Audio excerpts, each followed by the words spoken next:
దేశవ్యాప్తంగా పెద్ద నోట్ల రద్దుతో ప్రత్యామ్నాయ నగదును ప్రజలకు అందుబాటులోకి తెచ్చేందుకు ఆర్థిక శాఖ కసరత్తు చేస్తుంది.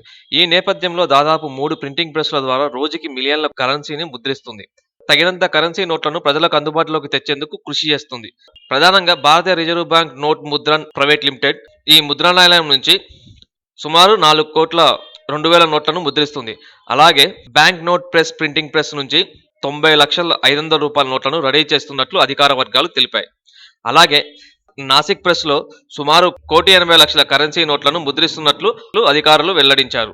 నాసిక్‌లోని ప్రెస్ ద్వారా రోజుకు ముఖ్యంగా 50,00,000 రూ. 20 నోట్లను కూడా ముద్రిస్తుంది. అలాగే రూ. 1,00,000 నోట్లను కూడా ముద్రిస్తుంది. తగినంత కరెన్సీ నోట్లు అందుబాటులోకి ఉన్నాయని, ప్రజలు ఆందోళన చెందాల్సిన అవసరం లేదని రిజర్వ్ బ్యాంక్ ఆఫ్ ఇండియా భరోసా ఇచ్చింది.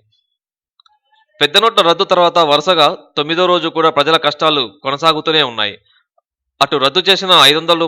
1,000 నోట్ల మార్పిడి పరిమితిని గురువారం 2,000కు కుదించింది. పార్లమెంటులో దీని గురించి వాదనలు జరుగుతున్న విషయం మనందరికీ తెలిసిన విషయమే. ప్రభుత్వం మన కోసం అని చెప్పేసి ప్రింటింగ్ ప్రెస్సులలో కరెన్సీని ముద్రించడానికి చాలా కృషి చేస్తుంది. మీరందరూ ఆందోళన చెందాల్సిన అవసరం లేదు. మీ అవసరాలకు తగ్గట్టు కరెన్సీ మీకు అందుబాటులోకి రావడం జరుగుతుంది. నా ఛానల్ నుంచి మీకు చాలా ఇన్ఫర్మేషన్ నేను చేరవేస్తాను మీకోసం. మీరు సబ్స్క్రైబ్ చేయండి. అలాగే మీ ఫ్రెండ్స్‌కి షేర్ చేయండి. మీ ఫ్రెండ్స్‌ని చేయమని చెప్పండి. జై భారత్! జై హింద్!